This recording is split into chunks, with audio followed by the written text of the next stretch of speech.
In the shadowy annals of global narcotics, one name commands a terrifying silence. Deacio Osera Cervantes, the phantom known simply as Elno, who rose to become the undisputed architect of the Jalisco New Generation cartel, an organization now recognized as one of the most lethal and dominant criminal syndicates on Earth. But while his predecessors and rivals, infamous figures like El Chapo, were busy basking in the spotlight and flaunting their illicit empires in major metropolises, Elno was engaged in a vastly different, more cerebral operation, a strategy of silence that has kept him not just alive, but free, for decades. Federal intelligence agencies and the DEA have estimated his personal war chest at upwards of $500 million, with some analysts suggesting the true figure could easily eclipse $1 billion. Yet, the reality of his existence defies the standard narco narrative. This is a man who deliberately chose the harsh solitude of mountain fortresses, while simultaneously holding the deeds to ultra-luxury resorts, frequented by Hollywood royalty, like Sandra Bullock and Julia Roberts. We are analyzing a paradox, a criminal mastermind who possessed the liquidity to acquire anything on Earth, yet possessed the discipline to own everything while living as though he had absolutely nothing. To fully grasp how the most hunted fugitive in Mexico constructed and concealed a billionaire empire that reduced other drug lords to the status of mere amateurs, we must investigate how he systematically dismantled the traditional kingpin playbook and engineered a counterintelligence strategy that law enforcement was completely unprepared to fight. We need to rewind the timeline to the early 2000s, back to the era when Elno was quietly laying the foundation of his dynasty. In those days, the narcotics trade was defined by ostentatious displays of power. It was a culture of visibility. It was an era of gold-plated firearms, exotic supercars, and high-profile living in urban centers. A deadly competition where kingpins vied for notoriety, practically begging for attention with every dollar they spent. But Elno was cut from a different cloth. Forged by military discipline from his tenure in the Mexican army, he internalized a tactical truth that his rivals ignored at their peril. In this industry, visibility is a death sentence. The brighter you shine, the faster you burn out. While contemporaries like El Chapo were captivating the international press with cinematic prison breaks and public spectacles, Elno was in the shadows, meticulously analyzing their failures and engineering an organization that was far more sophisticated. He watched with cold detachment as cartel after cartel crumbled, their leadership decapitated, simply because their egos could not resist the allure of the limelight. He observed the disintegration of the Arellano Felix brothers in Tijuana, victims of their own celebrity and hubris. He studied the collapse of the Gulf cartel hierarchy, noting how their leaders were systematically targeted because they refused to abandon their public lifestyles. This man was gathering intelligence and refining his doctrine while every other major player was recklessly exposing themselves to the state. While El Chapo was busy commandeering restaurants for personal dining and curating a public image in Culiacan, Elno was silently constructing a leviathan that would eventually eclipse them all. We are speaking of a criminal enterprise that the Mexican government has valued at a staggering $50 billion in total assets. To put that in perspective, that figure exceeds the gross domestic product of entire sovereign nations like Jordan or Uruguay. Yet, the true genius lies in the anomaly of his behavior. Rather than embracing the hedonism typical of a drug baron, Elno was playing three-dimensional chess, while his adversaries were struggling with checkers. He recognized the brutal truth in DEA agent Kyle Maury's assessment. It is very difficult to drive a Lamborghini or Ferrari when you live in the mountains being chased. The man understood that in this war, survival demands absolute sacrifice. While rival capos were purchasing mega yachts and hosting lavish galas, Elno was pouring capital into logistical infrastructure, building clandestine networks, and establishing legitimate corporate fronts to render his fortune untraceable. This distinction is critical, because while other organizations were being dismantled piece by piece, Elno was overseeing an industrial engine generating over $8 billion annually from cocaine trafficking alone, supplemented by an additional $4.6 billion derived from industrial methamphetamine production. His syndicate was generating more revenue than the vast majority of Fortune 500 companies, yet his daily existence offered zero evidence of this immense wealth. Now, to truly comprehend the psychological discipline of this individual, let me dissect the stark divide between what this man owned on paper and how he actually survived in the field. The contrast is jarring, revealing a level of ascetic self-control that is almost alien to the typical psychological profile of a billionaire criminal. According to seizure records from Univision and the DEA, between the years 2015 and 2019, Elno absorbed the loss of luxurious waterfront cabins on Mexico's Pacific coast and over 100 Japanese restaurants without flinching.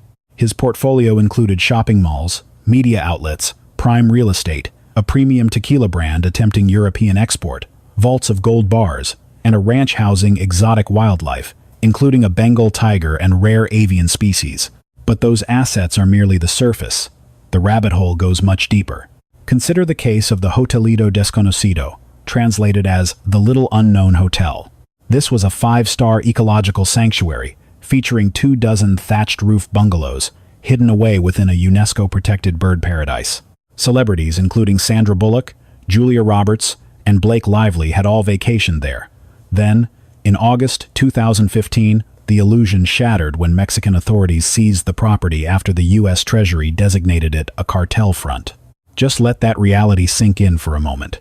Some of Hollywood's biggest A-listers were unknowingly sleeping in a sanctuary built by a drug lord, likely posting social media updates from a venue designed specifically to wash blood money. The irony is staggering.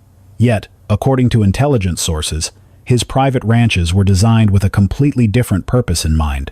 The Rancho El Palmar was the crown jewel of this network, a sprawling compound spanning between 20 and 50 hectares, equipped with kiosks, residences, massive vehicle depots, stables, and swimming pools.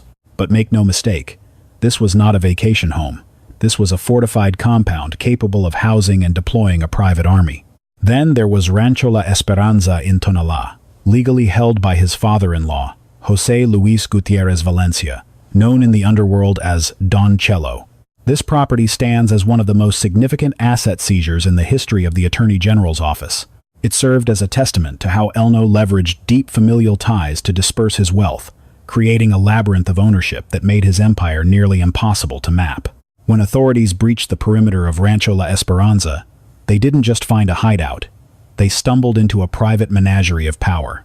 Inside the compound were a Bengal tiger, a Harris hawk, a yellow-breasted toucan, 2 rare crested caracaras, and 3 vibrant green macaws. This wasn't merely a collection. This man was hoarding exotic wildlife with the obsessive compulsion of a collector, treating living, breathing predators like rare trading cards in a twisted game of dominance. But unlike the flashier narcos of the past, these creatures weren't public spectacles. They were status symbols kept strictly behind the curtain, a private kingdom intended for an audience of one. The Bengal tiger alone represented a staggering investment, costing more than the average citizen earns in a lifetime, demanding specialized permits, veterinary teams, and secure facilities just to keep it alive in the mountains. Yet, you would never see Elno flaunting this wealth on Instagram or inviting influencers over for a photo op. He kept these incredible assets completely in the shadows, a testament to the terrifying level of operational discipline this man maintained over his empire. Fast forward to the armory agents uncovered, and the picture gets darker. They seized 6 9mm pistols, 2 of them heavily gold-plated, with one bearing the engraved image of San Judas Tadeo, the patron saint of lost causes. Another sidearm was embedded with precious stones, featuring a grim skull and the Ferrari logo. These were not just tools of war. They were lethal works of art, bespoke instruments of death that likely carried a price tag higher than most luxury sports cars. The raid also yielded 2 rocket-propelled grenade launchers, including one identical to the RPG model the CJNG, used in 2015 to blast a military helicopter out of the sky. That is a terrifying level of escalation. Possessing anti-aircraft weaponry while living in mountain strongholds suggests he knew exactly what his biggest threat was: death from above. But here is where the narrative shifts from violent to corporate. While he stockpiled weapons and tigers, Elno was simultaneously constructing a massive, legitimate business infrastructure. We are talking about over 100 Japanese restaurants scattered across Mexico, all appearing to operate normally, while secretly washing millions of dollars for the cartel. Innocent customers were sitting down for sushi, paying their bills, and completely oblivious to the fact that they were financing a billion-dollar international drug trafficking operation. The shopping malls he controlled were bustling with regular families running their weekend errands. They went about their lives, unaware that their monthly rent checks were flowing directly into the pockets of one of the most wanted fugitives on the planet. Even the newspapers he acquired were reporting on the brutal cartel violence sweeping the nation, all while being quietly owned by the very warlord orchestrating the bloodshed. The irony is staggering, almost cinematic. But there is a psychological plot twist here that defies all criminal logic. Despite sitting atop a throne of unimaginable luxury and assets, Elno lived nothing like the stereotypical billionaire drug lord we have come to expect. He owned gold bars for liquidity, luxury cabins on pristine lagoons, and hundreds of businesses. Yet this man chose to exist in the unforgiving wilderness. He lived like a fugitive rancher, constantly moving, constantly watching.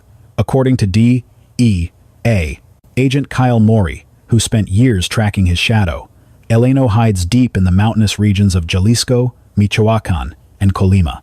Intelligence indicates he has completely abandoned the cities, severing ties with the comforts of civilization to ensure his survival. This wasn't just about laying low. This was a total lifestyle philosophy, a doctrine of asceticism that contradicted everything we thought we understood about narco-psychology. Let me break down the stark contrast between Elno and El Chapo, because it illustrates two fundamentally different approaches to wielding unlimited power. Agent Morey broke it down with chilling clarity. You have heard the legends of El Chapo strutting into a restaurant, confiscating phones, paying every tab in the house, and then vanishing into the streets of Culiacan like a folk hero. Elno would never take that risk. He is content living in the dirt like a ranch hand because he knows the cities are traps. Where was El Chapo finally caught? Always in the city. Think about the discipline that requires. El Chapo, with all his billions, could not resist the urge to be seen, to be adored, to feed his massive ego with grand public gestures.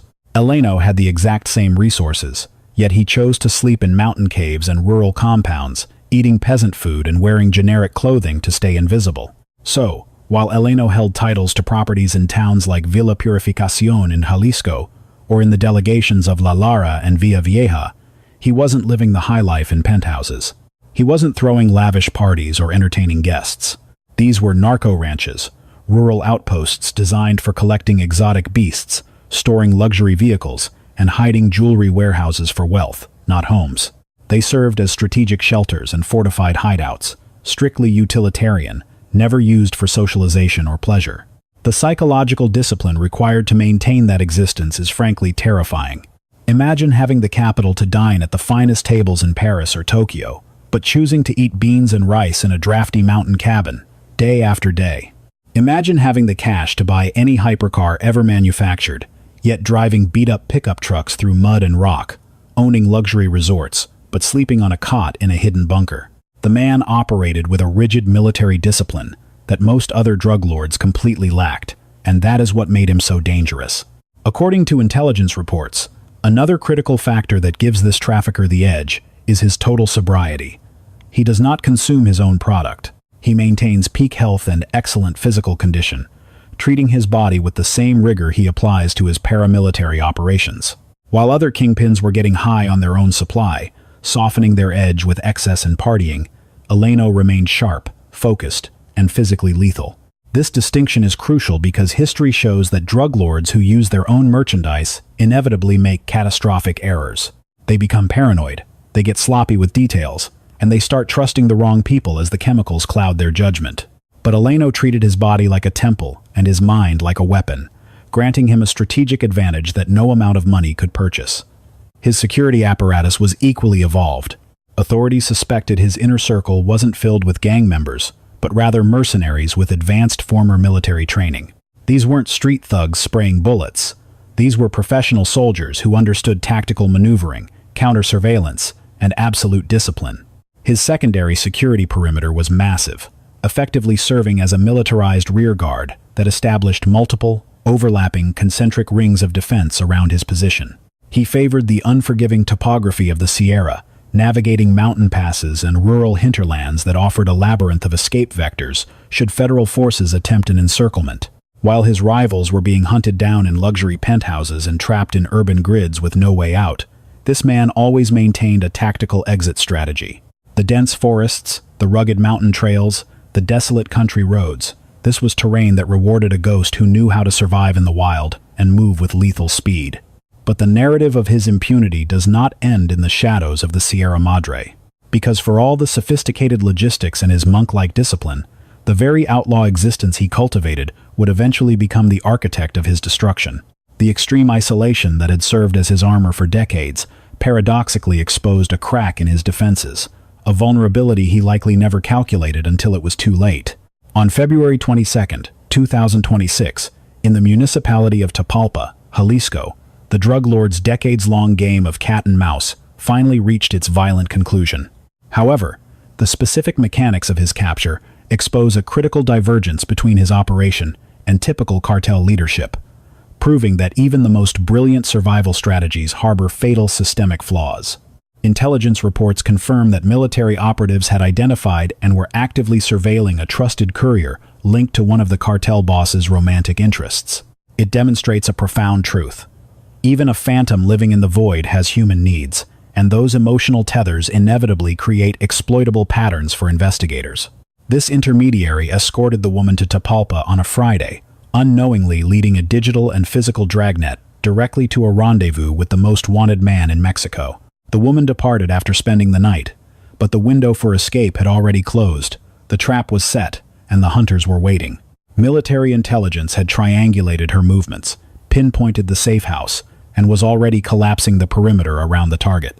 There is a dark poetry to it. A warlord who evaded global superpowers by severing ties with society was ultimately brought down because he could not completely excise his need for human intimacy. When the raid commenced and the shooting started, Osera Cervantes attempted to vanish into a wooded cluster of cabins on the outskirts of the town, revert to his training. Even in those chaotic final seconds, he was retreating into the new men, high country, seeking the protection of the rural terrain he had weaponized for years. He died exactly as he had lived entrenched in the wilderness, far from the metropolises, adhering to his survivalist code until his last breath. But we need to examine what authorities were uncovering during his reign, because the sheer magnitude of the assets he accumulated is nothing short of staggering. Beyond the cliché gold-plated assault rifles and exotic zoos, investigators uncovered a sprawling portfolio of commercial plazas where ordinary families bought groceries, newspapers for local information, and real estate firms housing everyday citizens. The premium tequila label that was attempting to penetrate the European market illustrates the sophistication of his laundering network. This wasn't simply washing cash in dirty backrooms. This was an industrial-scale effort to construct legitimate, multinational corporations capable of generating clean revenue streams for generations to come. Picture yourself walking into a high-end liquor boutique in Paris, purchasing a bottle of añejo, completely oblivious to the fact that you are funding the payroll of a Mexican paramilitary cartel. The sushi chain alone, comprising over 100 locations, was functioning as a massive financial centrifuge across the entire state of Mexico. Consider the operational complexity required here. Every single restaurant necessitated hired staff, supply chain logistics, government permits, health safety inspections, and fiscal reporting. Each venue was a legitimate enterprise serving actual cuisine to paying customers, all while covertly processing millions of dollars in narcotics proceeds through their ledgers. Imagine being a line cook at one of these establishments, carefully plating tempura rolls, never suspecting that your weekly salary is being signed off by one of the most dangerous fugitives on the planet. The degree of compartmentalism in federal court documents and DEA affidavits, agents detailed the seizure of monstruos, improvised armored fighting vehicles proofed against 50 caliber rounds, and fleets of tactical SUVs outfitted with encrypted satellite comms and pre-programmed escape vectors, vehicles engineered for mountain warfare that could traverse trails absent from civilian maps. While his contemporaries were busy flaunting Ferraris on social media, his motor pool was utilitarian, curated strictly for survival rather than vanity. These were instruments of war, designed for a singular objective: to keep the target breathing and mobile. Every single chassis was selected for its torque, suspension, and capacity to haul heavy weaponry or disappear into specific biomes without leaving a trace. The stockpiles of gold bars recovered were not merely for hoarding wealth.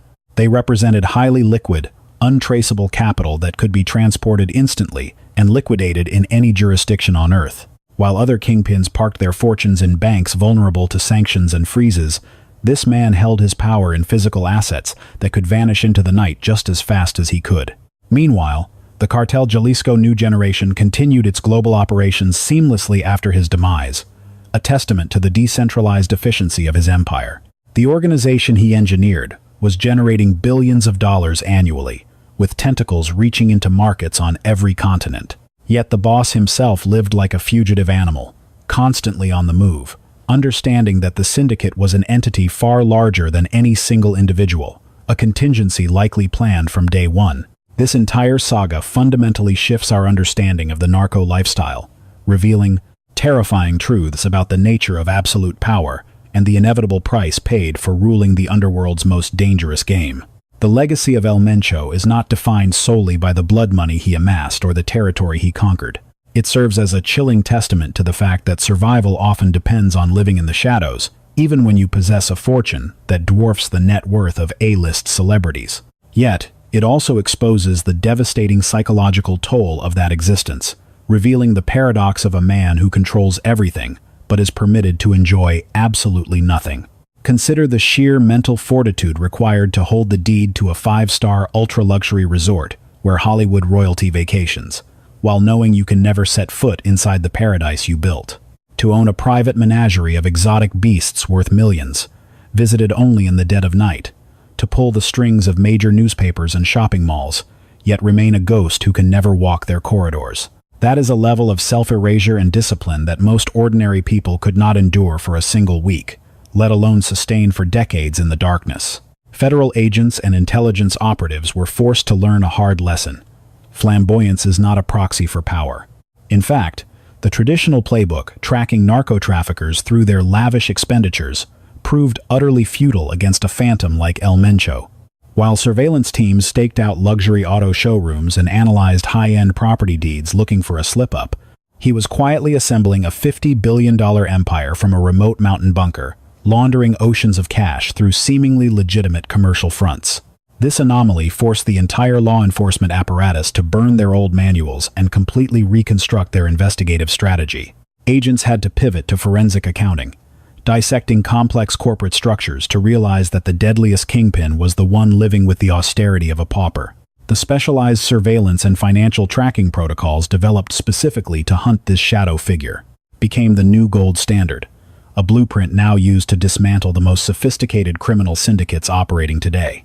Just pause and weigh the gravity of this reality. Here was a warlord who held the keys to a celebrity retreat, maintained a private menagerie closer to a zoo, and hoarded gold bullion worth more than entire subdivisions.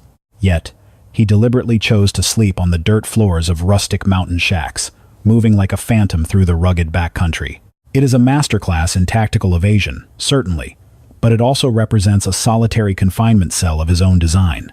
Profiling the mind of El Mencho unveils a disturbing insight into the true nature of absolute power and the terrible price of acquiring it. While the common fantasy equates unlimited wealth with ultimate liberty, this man possessed infinite resources yet elected to live with zero freedom whatsoever. He effectively became the most incarcerated man on the planet, despite sitting atop a fortune that could buy nations. Today, the physical remnants of his empire stand as silent monuments to this contradiction. The Hotelito Desconocido, an eco-reserve that once hosted stars like Sandra Bullock and Julia Roberts, remains a stark symbol of how blood money seamlessly infects the legitimate economy. The resort may still open its doors to guests, but the shadow of its origins can never be scrubbed away. The world now knows exactly who paid for the linens. Picture yourself lounging by those waters today, suddenly realizing your paradise was bankrolled by the most hunted fugitive in the Western Hemisphere. Upscale sushi counters likely continue to serve families who remain blissfully ignorant that their dinner bill once funded the expansion of the CJNG cartel. Bustling shopping centers remain packed with consumers purchasing designer clothes and electronics, walking blindly through corridors erected on the proceeds of methamphetamine. Local newspapers may still print the daily headlines, but the readership is now acutely aware of the invisible hand that once steered those editorial narratives. The cartel's estimated $50 billion in global assets, a sprawling portfolio encompassing liquid cash, real estate, and international investments, illustrates the terrifying scale of the machine he constructed while living in the mud. With annual revenue streams exceeding $8 billion from cocaine trafficking alone, and another $4.6 billion generated from methamphetamine production, the numbers prove that ostentatious displays are unnecessary for dominance. Yet, they also highlight a grim irony, a fortune of that magnitude that could never be spent. This brings us to the harrowing lesson buried within El Mencho's austere existence. The most lethal threats are often the ones you cannot see, and sometimes possessing the world means forfeiting the right to live in it. While rival capos were dragged away in handcuffs because they could not resist the allure of the spotlight, he understood that longevity requires total invisibility, a silence purchased with a soul-crushing price. His rigid military discipline, absolute sobriety, peak physical conditioning, and preference for the harsh wilderness over urban comfort were the pillars that supported the most feared criminal enterprise in modern history. However, those same traits condemned him to a frantic existence of isolation, crippling paranoia, and a level of sacrifice that would fracture the human mind. The man held the power to command luxuries that legitimate billionaires spend their lives chasing. Instead, he prioritized survival over status, tactical advantage over comfort, and longevity over legacy. Ultimately, this cold calculus kept him out of a cage for decades, but in doing so, it ensured he would never taste the harvest of the empire he drowned in blood to build. That is the disturbing core of this saga. El Mencho demonstrated that it is possible to conquer the world and yet choose to exist as if you have nothing. In the brutal logic of the underworld, that absolute detachment is precisely what keeps a king on his throne. It serves as a grim testament that ascending to the pinnacle of the narco trade requires a lifestyle that is, in many ways, more punishing than poverty. His legacy was never defined by the currency he spent, but by the staggering mountains of cash he accumulated. While the world was distracted by flashier villains, he forged a dynasty by severing every tie to the things that make wealth meaningful. He traded freedom, security, human connection, and peace of mind for absolute power. We are left to wonder if that transaction was ever truly worth it, and if anyone can claim victory in a game where the prize is a life of eternal hiding. This man didn't just play the game. He redefined the tragic cost of winning it. While his rivals were busy broadcasting their wealth with flashy cars and social media antics, El Mencho was quietly constructing a subterranean empire designed to outlast the explosive reigns of his more ostentatious competitors. This represents a level of calculated, cold-blooded pragmatism that separates the fleeting street dealer from the architect of a generational criminal dynasty. Imagine sitting on a fortune exceeding $1 billion, yet choosing to exist like a humble cattle rancher in the mountains, driven by the stark realization that this anonymity is the only shield keeping you alive and out of federal custody. However, this story serves as a grim cautionary tale, exposing the devastating psychological toll exacted by such an extreme commitment to survival. El Mencho may have evaded capture far longer than the drug lords who came before him, but his existence became a self-imposed confinement, arguably more solitary, paranoid, and restrictive than the life of an inmate in a supermax facility. He possessed virtually unlimited financial resources, yet was powerless to purchase the elements that define a life worth living, unable to enjoy travel, genuine relationships, or a single second of peace of mind. Ultimately, the legacy of this shadow figure is defined by more than just the brutal rise of the CJNG, or the billions of narco dollars laundered through his network. It demonstrates that the most lethal strategy is often the one the world least expects, while simultaneously proving that even the most brilliant tactical choices carry a heavy, inescapable consequence. For years, that strategy of silence and shadows provided a security that no fleet of Lamborghinis or diamond-encrusted chains ever could. But in exchange for that survival, it stripped him of the very freedom that makes accumulating such vast wealth meaningful in the first place.